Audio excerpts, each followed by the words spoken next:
একেবারে গ্রাউন্ড জিরোতে দিল্লির ময়দানে একেবারে রাজ্যের বকেয়া আদায় নিয়ে প্রসেস শুরু হয়ে গেছে। ইতিমধ্যেই অভিষেক বন্দ্যোপাধ্যায় পৌঁছে গিয়েছেন সরাসরি দিল্লিতে। একেবারে দিল্লির গ্রাউন্ড জিরোতে আমাদের প্রতিনিধি রয়েছে।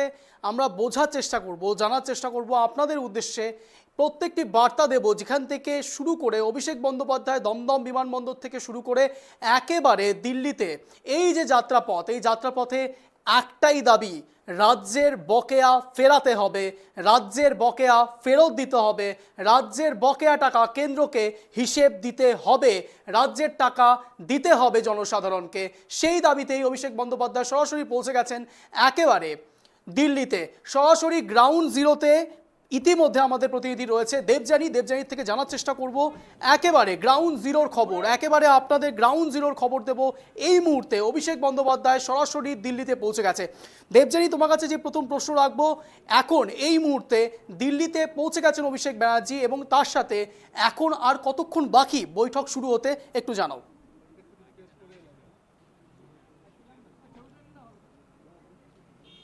এই মুহূর্তে আমরা ঠিক 58 লোধি এস্টেট অর্থাৎ তৃণমূল সাংসদ সৌগত রায়ের বাড়ির সামনেই রয়েছে এবং সেই বাড়িতে বৈঠক শুরু হয়ে গিয়েছে। রাত 8:30টার সময় অভিষেক বন্দ্যোপাধ্যায় এসেছেন এবং তারপরেই বৈঠক শুরু হয়ে গিয়েছে। এই মুহূর্তে আগামী দুদিন অর্থাৎ 2 এবং 3 অক্টোবর তৃণমূল কংগ্রেসের কর্মসূচি কি হবে, তাদের কি রণকৌশল হতে চলেছে এই আন্দোলনের, সেই রণকৌশলের একটা দিক নির্দেশিকা অভিষেক বন্দ্যোপাধ্যায় সমস্ত উপস্থিত যে সাংসদ মন্ত্রীরা রয়েছেন তাদেরকে দিচ্ছেন।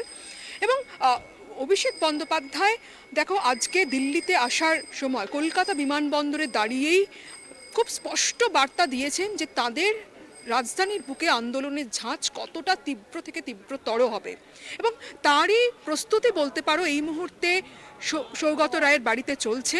এবং আজকে আমরা দেখলাম যে দলের সমস্ত সাংসদদের মধ্যে যদিও আমরা দেব, মিমি, নুসরাত এই 3 জনকে দেখিনি, বাকি অন্যান্য সমস্ত সাংসদ তারা এসেছেন। অন্যান্য যাদের আসার কথা ছিল মন্ত্রীদের তারাও এসেছেন। এই মুহূর্তে আমাদের এই লোধি এস্টেটের সৌগত রায়ের বাড়ির ভিতরেই সেই বৈঠক চলছে এবং যেটা জানা যাচ্ছে আগামীকাল 2 তারিখ তৃণমূল কংগ্রেসের যে পূর্ব ঘোষিত কর্মসূচি ছিল যে তারা রাজঘাটে যাবেন, সেখানে তারা প্রার্থনা করবেন।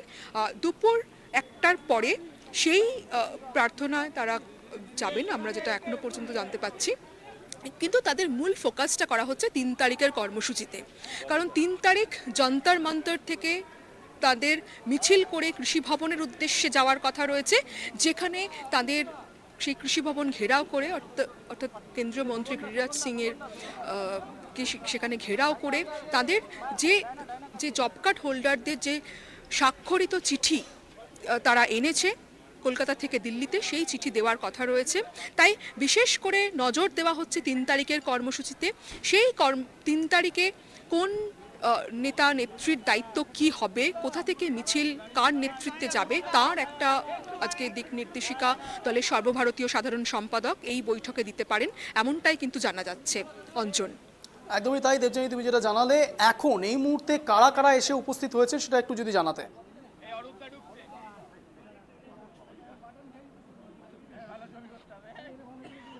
দেখো, দলের পক্ষ থেকে নির্দেশ দেওয়া হয়েছিল সমস্ত সাংসদ মন্ত্রীদের থাকতে হবে, সেই মতো সকলেই এসেছেন এই বৈঠকে রয়েছেন। যেটা তোমাকে আগেই বললাম, 3 জন সাংসদ দেব, মিমি, নুসরাত তারা আসতে পারেননি এবং অন্যান্য যারা মন্ত্রীদের আসার কথা ছিল তারাও এসেছেন।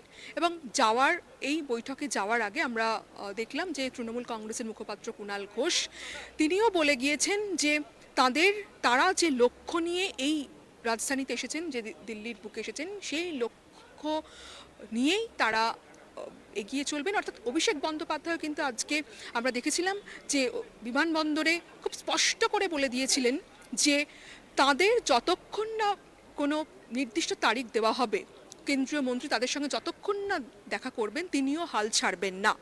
তার কারণ আমরা এর আগে দেখেছি যে দলের পক্ষ থেকে, তৃণমূল কংগ্রেসের পক্ষ থেকে গিরিরাজ সিংকে চিঠি দেওয়া হয়েছিল, কিন্তু তিনি বলেছিলেন যে ভোটের প্রচারে তিনি দিল্লিতে থাকতে পারবেন না, তাই তার তৃণমূলের প্রতিনিধি দলের সঙ্গে দেখা করা সম্ভব নয়।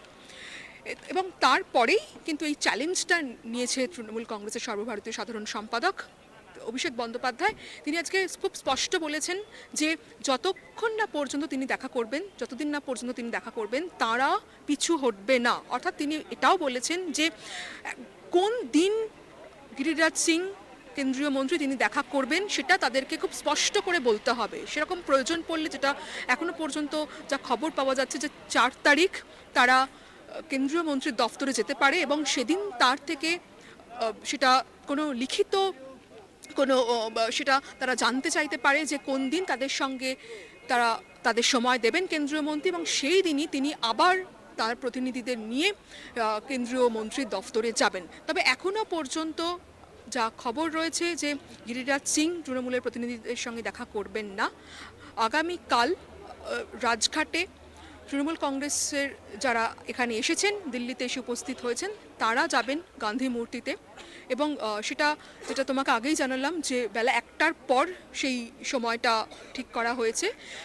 তবে 3 তারিখ কোন সময় যন্তর মন্তরে মিছিল শুরু হবে, জব কার্ড হোল্ডাররা তারা কোথা থেকে মিছিল করে আসবেন, সেটার একটা চূড়ান্ত যে রূপরেখা, সেটা এই আজকের বৈঠকে, যে সৌগত রায়ের বাড়িতে যে বৈঠক হচ্ছে এখন, সেই বৈঠকে ঠিক হয়ে যাবে অঞ্জন।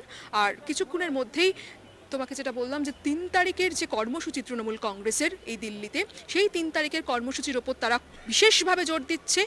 তুমি জানো যে এই বাঁকুড়া এবং পুরুলিয়াতে যে দেওয়ালে ধসে যে শিশুর মৃত্যু হয়েছে, তাদের পরিবারকেও দিল্লিতে নিয়ে আসা হচ্ছে, এবং তারাও তাদের যে সন্তানহারার যে পরিবার, বাবা মায়েরা আসবেন বা স্বজনহারা যে মানুষগুলো আসবেন, তাদের আর্তনাদ, তাদের কষ্ট, তাদের যন্ত্রণা, যেটা দিল্লির বুকে আরও বেশি করে তাদের এই আন্দোলনের ঝাঁজ আরও বাড়াবে তৃণমূলের যারা এখানে নেতানেত্রীরা রয়েছেন সেটা মনে করছেন। এবং এই যে গোটা কর্মসূচি, সেই কর্মসূচি যাতে কোনো রকম মানে এই গোটা কর্মসূচিতে কোনো রকম যাতে বিশৃঙ্খলা না ঘটে বা কোনো সমস্যা না হয়, তার জন্য কিন্তু আগে ভাগেই তারা একটা প্ল্যানিং করেই এগোচ্ছে অঞ্জন। একদমই তাই দেবযানী, তুমি যেটা জানালে, একদম যা দেখা যাচ্ছে, যা চিত্র তুমি কিছুক্ষণ আগে আমাদেরকে দেখালে, এই চিত্র দিল্লির মাটি বলে মনে হলেও এটা কিন্তু মনে হচ্ছে যেন কলকাতাতেই হচ্ছে। তার কারণ যা মহল ওখানে তৈরি হয়ে আছে, আপাতত মনে হচ্ছে যেন এই লড়াই একেবারে তীব্রতর হতে চলেছে দেবযানী। তার কারণ যে দুর্নীতি, যে বিষয় নিয়ে এত কথা হয়েছে, 100 দিনের কাজের বকেয়া টাকা কেন্দ্রীয় সরকার দিচ্ছে না, সেখানে আরও বেশি জোরদার হয়েছে বাঁকুড়া এবং পুরুলিয়ার ঘটনা। তার কারণ আজই আবারও ঘটনা সামনে এসছে, দেয়াল ভেঙে সেই শিশু এবং বৃদ্ধা দুজনেই মারা গিয়েছেন। বিভিন্ন রকম খবর আমাদের কাছে আসছে, এই ঘটনা আরও বেশি তীব্রতর করছে এই প্রোটেস্টকে দেবযানী।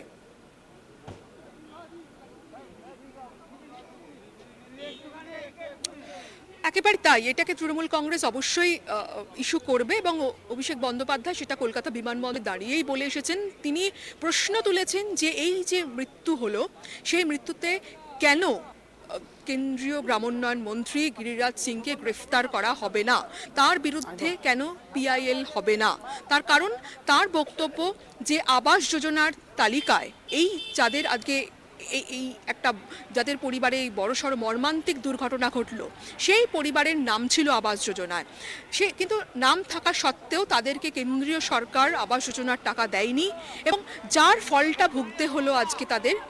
আজকে এরকম এত বড় একটা মর্মান্তিক দুর্ঘটনা ঘটলো, একজন বৃদ্ধা এবং 3 শিশুর মৃত্যু হয়েছে, যেটাকে বড় সড়ো ইস্যু করতে চলেছে তৃণমূল কংগ্রেস। এবং তৃণমূল কংগ্রেসের যে এই কর্মসূচি, সেই কর্মসূচিতে এই যে এই দুর্ঘটনা, সেই দুর্ঘটনা এই কর্মসূচির যে গুরুত্ব, সেটা আরও অনেক বাড়িয়ে দিল বলে মনে করছে রাজনৈতিক মহল।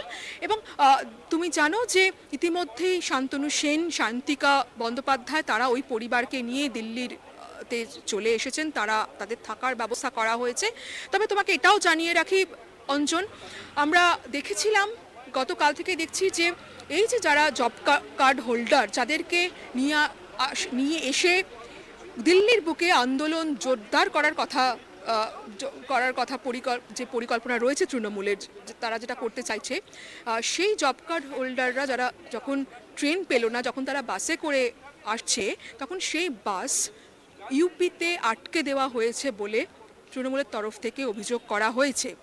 কিন্তু তারপরেও সেই জব কার্ড হোল্ডারদের দিল্লিতে নিয়ে আসার সমস্ত রকম যে উদ্যোগ সব কিছুই জারি রয়েছে, সমস্ত প্রচেষ্টা জারি রয়েছে বলে দলের তরফ থেকে জানানো হয়েছে। এবং দলের তরফ থেকে এটাও বারবার বলা হচ্ছে এটা তৃণমূল কংগ্রেসের কোনো নিজস্ব কর্মসূচি নয়, এটা সাধারণ মানুষের কর্মসূচি, বঞ্চিত মানুষদের কর্মসূচি। এবং বঞ্চিত মানুষদের পাশে দাঁড়ানোর জন্য অভিষেক বন্দ্যোপাধ্যায় অন্য রাজনৈতিক দলের নেতৃত্বকেও আহ্বান জানিয়েছে। এবং তার এই যে অন্য রাজনৈতিক দলের নেতৃত্বকে যে আহ্বান জানানো, এটা অত্যন্ত রাজনৈতিকভাবে তাৎপর্যপূর্ণ বলে মনে করছে রাজনৈতিক পর্যবেক্ষকরা। তার কারণ ইন্ডিয়া মহাজোটে অন্য দলও সামিল রয়েছে, যেখানে আপ কংগ্রেস সেখানে রয়েছে। সেই তাদেরকেও অভিষেক বন্দ্যোপাধ্যায়ের নাম না করে দিল্লির বুকে এত বড় একটা কর্মসূচিতে তিনি যে তাদেরকে যোগ দেওয়ার আহ্বান জানিয়ে রাখলেন, সেটা অত্যন্ত তাৎপর্যপূর্ণ বলেই কিন্তু মনে করা হচ্ছে। একেবারেই তাই দেবযানী। এখানে আরও একটি প্রশ্ন, আরও একটি কথা দর্শকদের উদ্দেশ্যে জানানো অত্যন্ত দরকারি। তার কারণ আপ দল থেকে, আম আদমি পার্টি থেকে কিন্তু ইতিমধ্যেই 100 দিনের বকেয়া টাকা যা রাজ্যকে দিচ্ছে না কেন্দ্র, সেই বিষয় নিয়ে একেবারে তৎপরতার সাথে সরাসরি তৃণমূল কংগ্রেসকে সমর্থন জানিয়েছে আম আদমি পার্টি। তা নিয়ে সরাসরি অ্যাপ্লিকেশন পর্যন্ত করা হয়েছে। সন্ধ্যে 7টার বুলেটিনে আমরা সেই খবরও কিন্তু সরাসরি প্রথম ট্রাইব টিভি এক্সক্লুসিভলি সেটা চালিয়েছিলাম এবং দেখিয়েছিলাম আপনাদের কিভাবে সমস্ত ইন্ডিয়া জোটের বিভিন্নভাবে অভিষেক বন্দ্যোপাধ্যায়ের ডাকে তারা সাড়া দিচ্ছে এবং একের পর এক বিভিন্ন রকমভাবে যেই কেন্দ্রীয় সরকার সরাসরি রাজ্যকে বঞ্চিত করার চেষ্টা করছে, সেই বঞ্চনার জেরে সম্পূর্ণভাবে তৃণমূল কংগ্রেসকে সমর্থন করছে আম আদমি পার্টি থেকে শুরু করে সমস্ত রাজনৈতিক মহল যারা কিনা শাসক দলের সঙ্গে যুক্ত। সরাসরি ঘাত প্রত্যাঘাত চলছে। দেবযানী, তোমাকে এখানে আরও একটি বিষয় জানতে চাইবো। আজ সরাসরি সকালবেলা শুভেন্দু অধিকারী সরাসরি কটাক্ষ করেছে তৃণমূল কংগ্রেসকে যে যারা আদতেও যোগ্য নয় তারা পর্যন্ত বাসে করে যাচ্ছে, ট্রেনের সুযোগ পাচ্ছে না। সত্যি কি তাই? যদি সত্যি সত্যি তাই হতো তাহলে এতগুলো মানুষ সমর্থন করে কি করে দিল্লিতে পর্যন্ত পৌঁছে গেল দেবযানী?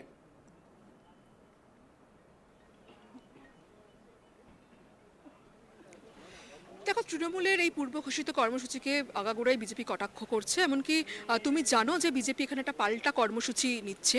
তারা এখানে এসে লকেট চট্টোপাধ্যায় সহ যে কয়েকজন সাংসদ, বিজেপির একটি প্রতিনিধি দল, তারা এসে গিরিরাজ সিংয়ের দফতরে একটি চিঠি দেবে।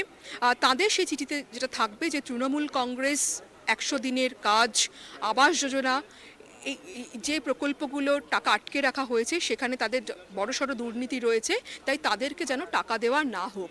এবং এই তাদের এই মন্তব্যের সব তৃণমূল কংগ্রেস একদম বলতে পারো যে বিরোধিতা করেছে। তার কারণ তাদের বক্তব্য যে কেন্দ্রীয় সরকার না হয় টাকা দিচ্ছে না, আটকে রেখেছে, তাদের বিরুদ্ধে তাদের আন্দোলন চলছে, কিন্তু বাংলার নেতারা যারা বাংলায় থেকে রাজনীতি করছে, সেই বাংলার নেতারাই বাংলার মানুষকে বঞ্চিত করছে। তারাই বলছে যারা বঞ্চিত মানুষ, যারা টাকা পাচ্ছে না, তাদেরকে টাকা দিতে হবে না। এবং এটাকেই একটা রাজনৈতিক হাতিয়ার হিসাবে ব্যবহার করছে তৃণমূল কংগ্রেস। এবং তারা সাধারণ মানুষের কাছে এটাই তুলে ধরবে যে বিজেপির যারা বিজেপি নেতৃত্ব রয়েছে তারা আটকাচ্ছে টাকা দিতে কেন্দ্রীয় সরকারকে, তাদের জন্যই মানুষ টাকা পাচ্ছে না।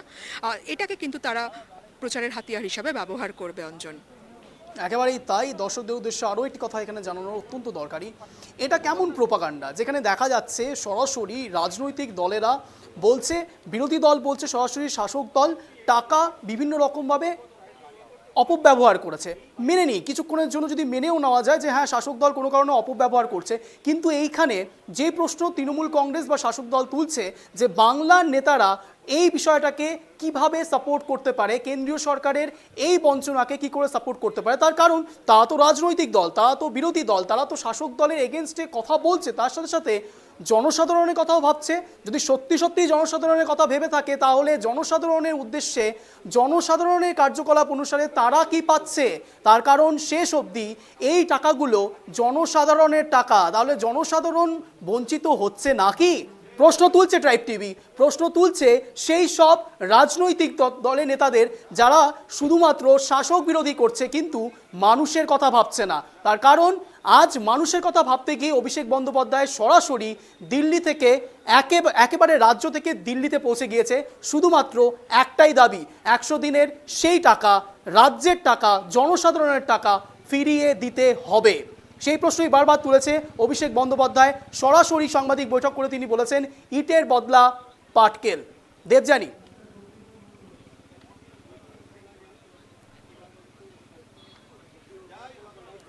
দেখো একেবারেই তাই। তার কারণ অভিষেক বন্দ্যোপাধ্যায় যেটা খুব শুরু থেকে খুব স্পষ্ট করে দিয়েছেন যে সাধারণ মানুষের স্বার্থে তাদের এই আন্দোলন চলবে, সেটা যতদূর পর্যন্ত যেতে হবে ততদূর পর্যন্ত তিনি যাবেন। তুমি জানো যে 3 তারিখ তৃণমূল কংগ্রেসের পূর্ব ঘোষিত কর্মসূচি, সেদিনই ইডির তলব ছিল অভিষেক বন্দ্যোপাধ্যায়কে, এবং তিনি তখনই সোশ্যাল মিডিয়ায় জানিয়েছিলেন যে তিনি সেই ইডির হাজিরায় যাবেন না, তার কারণ তার নির্ধারিত কর্মসূচি রয়েছে এবং অন্য দিন তাকে যদি ডাকা হয় যাবেন। শুধু ইডির হাজিরা নয়, তারপরও আমরা দেখলাম যে তৃণমূল কংগ্রেস যে ট্রেনের আবেদন করেছিল, যে স্পেশাল ট্রেনের আবেদন করেছিল, সেই ট্রেনের আবেদনও মেনে নেয়নি রেল কর্তৃপক্ষ। শেষ মুহূর্তে তারা জানায় যে ট্রেন দেওয়া যাবে না। এবং তারপরে আরও বেশ কিছু অভিযোগ উঠছে, যেমন ইউপিতে বাস আটকে দেওয়ার অভিযোগ উঠছে। বিভিন্ন প্রতিকূলতার মধ্যেও তৃণমূল কিন্তু তাদের এই যে আন্দোলন সেটাকে সফল করতে চাইছে। তার কারণ তাদের একটাই লক্ষ্য যে একটা বিপুল পরিমাণ অর্থ বকেয়া রয়েছে, অর্থাৎ 1,15,000 কোটি টাকা, একটা বিপুল পরিমাণ অর্থ যেটা অনেক দিন ধরেই কেন্দ্রীয় সরকার আটকে রেখেছে। সেই টাকা, সেটা মানুষের টাকা, সাধারণ মানুষের টাকা, এবং সেই টাকা তারা কেন্দ্রের থেকে ছিনিয়ে আনবে, সেটা যেভাবেই হোক সেটা করবেন। এবং যেহেতু আমরা দেখেছি সামনে লোকসভা নির্বাচন, সেই লোকসভা নির্বাচনে আগে বারবার বিজেপি মানুষকে বোঝানোর চেষ্টা করছে যে তৃণমূল কংগ্রেস দুর্নীতি করেছে, দুর্নীতির জন্য এই টাকা আটকে রাখা হয়েছে। পাল্টা তৃণমূলের তরফ থেকে দাবি করা হচ্ছে যে কোনো রকম দুর্নীতি হয়নি, তারা সমস্ত হিসেব বুঝিয়ে দিয়েছে।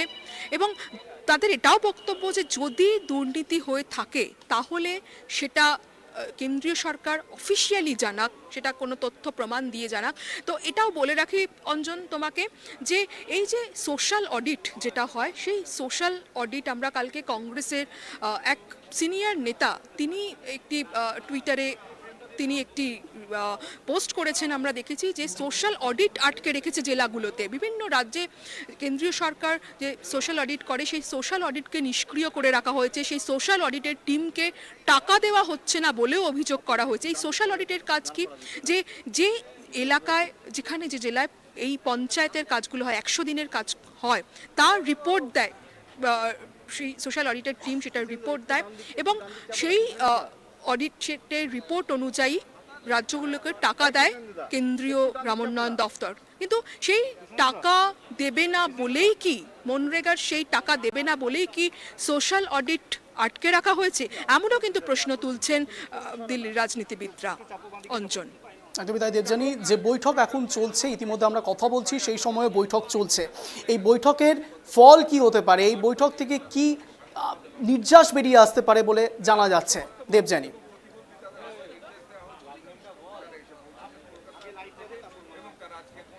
খুব স্পষ্ট নির্যাস হতে পারে কিভাবে দিল্লির বুকে 2 এবং 3 তারিখ তৃণমূল কংগ্রেস তারা আন্দোলন তীব্রতর করবে, সেই তারই রূপরেখা তৈরি হচ্ছে। যেটা বারবার আমরা বলছি যে আগামীকাল খুব সংক্ষিপ্ত কর্মসূচি থাকলেও বিশেষ করে তৃণমূল কংগ্রেস 23 অক্টোবরের কর্মসূচিকেই গুরুত্ব দিচ্ছে এবং সেই কারণেই এত আয়োজন, সেই কারণেই 50টা বাসে করে জব কার্ড হোল্ডারদের দিল্লিতে নিয়ে আসা, সেই কারণেই সমস্ত দলের সাংসদ, মন্ত্রী, বিধায়ককে কলকাতা থেকে দিল্লিতে নিয়ে আসা। কারণ 3 তারিখে তারা যন্তর মন্তরে তাদের মিছিল করে, যন্তর মন্তর থেকে মিছিল করে কৃষি ভবনে যাওয়ার কথা। যে 50 লক্ষ যে সই করা চিঠি, সাধারণ মানুষের 50 লক্ষ সই করা চিঠি তারা যেটা এখানে সড়ক পথে কলকাতা থেকে দিল্লিতে নিয়ে এসেছে, সেই চিঠি যাতে গিরিরাজ সিং এর কাছে পৌঁছতে পারে, সেই চিঠি যাতে প্রধানমন্ত্রীর দফতরে পৌঁছয় এবং সেই চিঠি নিয়ে যাতে তৃণমূল কংগ্রেস রাজধানীর রাজপথে ধর্ণা দিতে পারে, তারই একটা চূড়ান্ত রূপরেখা আজকের এই বৈঠকে ঠিক হবে। অঞ্জন। একদমই তাই দেবযানী, এই যে বৈঠক চলছে, আর কতক্ষণ অবধি বৈঠক চলতে পারে বলে কিছু জানা যাচ্ছে কি?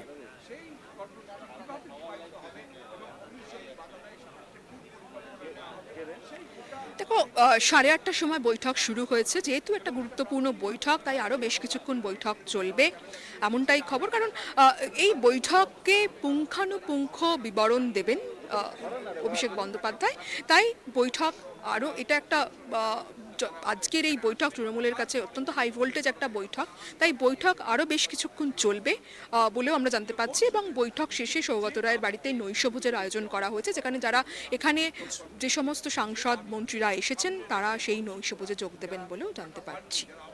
অঞ্চল। ধন্যবাদ দেবযানী, নজর রাখো সেই সব আপডেটের দিকে, আর আপনাদেরকেও আমরা জানাতে থাকবো এই সব কিছুর আপডেট।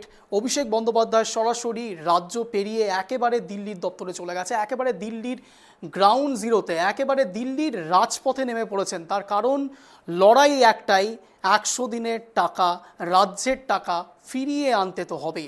কেন্দ্রের বঞ্চনার প্রতিবাদ থেকে আজ রাজ্য পেরিয়ে একেবারে দিল্লিতে পৌঁছে গিয়েছেন অভিষেক বন্দ্যোপাধ্যায়, তার সাথে সাথে পৌঁছেছেন বহু সাংসদ এবং বিধায়করাও। এই দিকে আমাদের নজর থাকবে, ট্রাইব টিভির নজর থাকবে, আপনাদেরকে প্রতি মুহূর্তের আপডেট আমরা দিতে থাকবো। কিন্তু এখন নীতি হচ্ছে বিদায়, নজর রাখুন ট্রাইব টিভির পর্দায়।